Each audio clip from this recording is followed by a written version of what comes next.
ভবিষ্যতে এমনই একটা গণভোট চেয়ে বসবেন, আমরা কি পাকিস্তানের সঙ্গে যুক্ত হয়ে যাব? এই সরকার কিভাবে এসেছে, কোন প্রক্রিয়াছে সবাই আমরা জানি। এবং যদি সরকার সংবিধানের বিরোধী হতো তাহলে তো আর রাষ্ট্রপতির কাছে শপথই নিত না। সে রাষ্ট্রপতি আবার আওয়ামী লীগের নির্বাচিত রাষ্ট্রপতি। যে ৩০টি রাজনৈতিক দলের অনেক দলের দ্বিতীয় বা তৃতীয় ব্যক্তির নামই আমরা জানি না। অনেকেই বলেন যে আমার পরিবারের যত সদস্য ওই একটি রাজনৈতিক দলের সেই পরিমাণ কর্মী নাই। এই হচ্ছে আমাদের এই ৩০টি রাজনৈতিক দলের অবস্থা। তো ৭-৮টি দল বাদে আসলে সেখানে আমরা নাম জানি না। তো এই কজন বসে রাষ্ট্রের মূল নীতি পরিবর্তন করে ফেলছেন, এর চেয়ে বড় তামাশা হয়? এবং সেটা মুক্তিযুদ্ধকে আপনার বিসর্জন দেবার কাছাকাছি চলে যাচ্ছেন। মুক্তিযুদ্ধে অর্জিত আমাদের রাষ্ট্রের মূলনীতি এই কয়জন কোন ভিত্তিতে, কোন ম্যান্ডেটের ভিত্তিতে বাদ দেওয়ার এখতিয়ার রাখেন? আপনি কি করে পারেন এটা?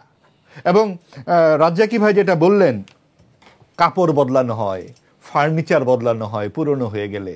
ভাই, কাপড়, ফার্নিচার আর মগজ এক জিনিস না। আপনি মগজ পুরনো হয়ে গেলে বদলে ফেলবেন, আপনার আত্মা হৃৎপিণ্ড বদলে ফেলবেন? না না না, বাদ দিতে হয় না, হৃৎপিণ্ড বাদ দেওয়া যাবে না। আমি বলছি কোনটা মিন করি। আপনি আপনার সময় কথা বলেন প্লিজ, আমি একটু বলে নেই। আপনি কাপড় আর ফার্নিচারের সাথে একটা দেশের যে দর্শন, একটা সাংস্কৃতিক মান, একটা চেতনা মিলালে চলবে না। যদি আমরা ধর্মনিরপেক্ষতাকে বাদ দেই তাহলে আমরা পাকিস্তানের সঙ্গেই যুক্ত হই না কেন? আপনারা তো অনেক গণভোটের ব্যবস্থা করছেন নিজেরা। ঠিক আছে, সাংস্কৃতিক যে অধঃপতনের দিকে আমরা যাচ্ছি, যে সাম্প্রদায়িক উত্থান আমরা দেখতে পাচ্ছি, আপনারা হয়তো ভবিষ্যতে এমনই একটা গণভোট চেয়ে বসবেন, আমরা কি পাকিস্তানের সঙ্গে যুক্ত হয়ে যাব?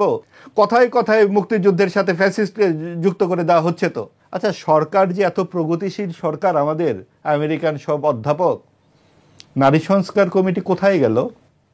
যে পরিস্থিতি যাচ্ছে, আগামীতে আমরা এভাবে কথা বলতে পারবো কিনা, আমরা এইভাবে চিন্তা করতে পারবো কিনা, এটা নিয়েও আমাদের ভয় আছে।